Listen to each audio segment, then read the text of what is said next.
हम साधारण ब्याज के कुछ प्रश्नों को हल करेंगे। जैसे यहाँ मेरे सामने दे दिया है मूलधन। क्वेश्चन नंबर 1, मूलधन 4000 रुपया, दर 6% और समय 3 वर्ष। तो यहाँ हमको क्या निकालना है? ब्याज निकालना है। तो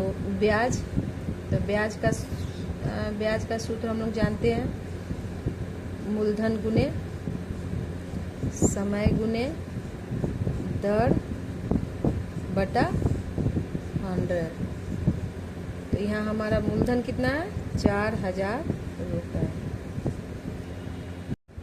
मूलधन यहाँ 4000 रुपये है, समय 3 वर्ष और दर है 6% बटा 100। यहाँ 0 से 0 काट देंगे तो हमारा बच जाएगा 40 गुने 3 गुने 6। अब इसको मल्टीप्लाई कर लेंगे।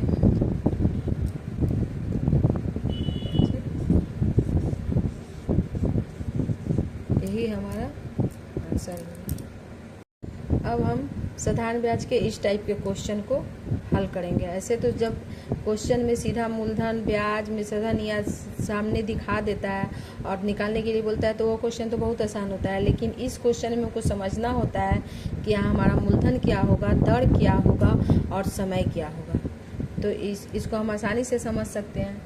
जैसे ये दिया हुआ है 750 रुपया का 9% वार्षिक ब्याज की दर से 6 वर्षों का ब्याज ज्ञात कीजिए। तो हम जानते हैं कि मूलधन हमारा क्या होता है, जो पैसा पर हम ब्याज देते हैं, जो पैसा हम लेते हैं, मतलब कर्ज या लोन किसी के भी रूप में, तो वही हमारा मूलधन होता है। तो यहाँ 750 रुपया का हमारा ब्याज लग रहा है, तो यही हमारा मूलधन हो जाएगा।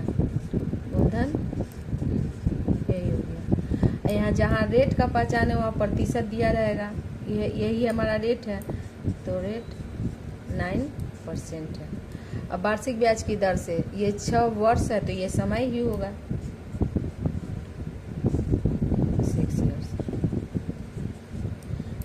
तो हमको यहाँ क्या निकालना है? ब्याज निकालना है। तो बस ब्याज का जो सूत्र होता है, ब्याज बराबर मूलधन गुने दर गुने समय बटा 100। अब इसको काट के मल्टीप्लाई करेंगे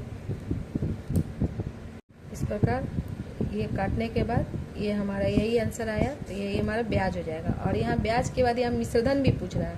तो हम जानते हैं कि मिश्रधन क्या को मिला के बनाया जाता है। मिश्रधन में मूलधन और ब्याज को जोड़ के मिश्रधन बनता है। तो मिश्रधन बराबर हो जाएगा, मूलधन हमारा है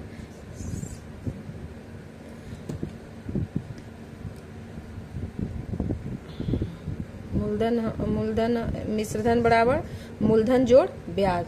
तो मूलधन हमारा है 750 रुपया और प्लस ब्याज आया 405 रुपये। तो यहाँ हमारा आंसर हो जाएगा 5, 5, 7, 4, 11। यही हमारा मिश्रधन हो जाएगा। यही यहाँ हमारा क्वेश्चन है सेकंड नंबर, 500 रुपये का 1 रुपये 50 पैसे प्रति सैकड़े, जहाँ प्रति सैकड़े दिया हुआ यानी 100 रुपये पर दिया हुआ है 1 रुपया 50 पैसा यानी 1.5 रुपया, 1.5 रुपये प्रति सैकड़ा। तो ये हमारा दर हो जाएगा जहाँ प्रति सैकड़े का बात आएगा। फिर प्रति माह की दर से 15 महीने का ब्याज ज्ञात करें।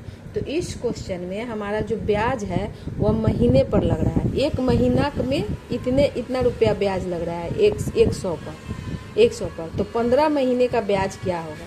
तो यहाँ हम वर्ष पर नहीं महीना पर प्रश्न को हल करेंगे। तो चूंकि इस क्वेश्चन में रेट भी हमारा माह पर ही लग रहा है, 1 माह का दिया हुआ है और टाइम भी जो है हमारा महीना में ही दिया हुआ है, इसलिए हमको यहाँ साल में चेंज करने की कोई आवश्यकता नहीं है, क्योंकि हमारा जो दर जो है वो महीने के हिसाब से ही दिया गया है। इसलिए हम सीधा महीने पर ही क्वेश्चन को हल करेंगे। यहाँ इंटरेस्ट निकालेंगे। ब्याज बराबर मूलधन गुने समय गुने दर बटा 100। यहाँ 1.5 रुपये दिया था 1 रुपये 50 पैसे, तो इसको हम ऐसे चेंज कर सकते हैं। तो यहाँ कट गया, हमारा आंसर आया। तो यहाँ हमारे 0 से 0 काट दिए, ये गुना करके हमारा ये आंसर आ गया। दशमलव की जगह पे दशमलव बैठा दिए, यही हमारा इंटरेस्ट निकल गया। अब हम यहाँ नेक्स्ट क्वेश्चन को देखेंगे। यहाँ इस क्वेश्चन में है कितने प्रतिशत, यानी कितने प्रतिशत। तो हम पहले ही समझ गए कि यहाँ हमसे क्या पूछा जा रहा है, रेट पूछा जा रहा है। कितने प्रतिशत ब्याज की दर से 450 रुपया 3 वर्षों में 504 रुपया हो जाता है। यहाँ पूछ रहा है कि कितने प्रतिशत ब्याज का दर, मतलब ब्याज का दर कितना प्रतिशत लग रहा है जिससे 450 रुपया 3 वर्ष में 504 रुपया हो जाता है। तो यहाँ हम समझ गए कि यहाँ प्रतिशत पूछा गया है और ये 450 रुपया क्या होगा, हमारा मूलधन हो जाएगा, और ये 504 रुपया, 450 रुपया 504 रुपया में बदल जाता है। इसका मतलब ये मिश्रधन है, इसमें ब्याज जोड़ के बताया गया है कि ये मिश्रधन है। तो यहाँ और अमाउंट हमारा यानी मिश्रधन 504 रुपया है और टाइम 3 इयर्स है। तो यहाँ हमको रेट निकालना है।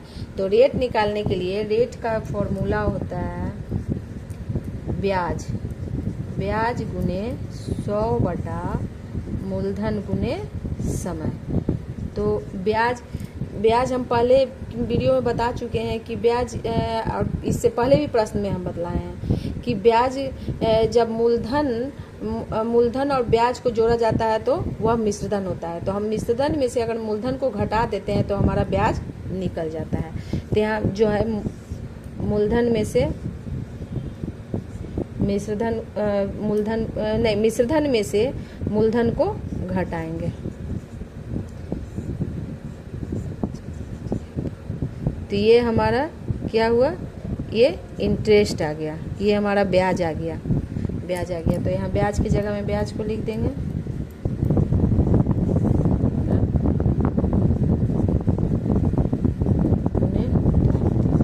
अब इसको काटेंगे, काटने के बाद जो आएगा वही हमारा रेट हो जाएगा। तो इस प्रकार काटने के बाद जब हम इसको काट लेंगे तो हमारा आंसर कितना आएगा, 4% आ जाएगा। तो यही हमारा रेट हो गया। इसी प्रकार आगे प्रश्नों के, ये 7th क्लास का है, NCERT का ही बुक है, पिछले साल वाला है, इस बार तो नया चेंज हो गया है। तो इसी से हम सारे पहले 7th क्लास के सारे साधारण ब्याज के प्रश्न को हल करेंगे, फिर 8th क्लास के सारे साधारण ब्याज को प्रश्न को हल करेंगे।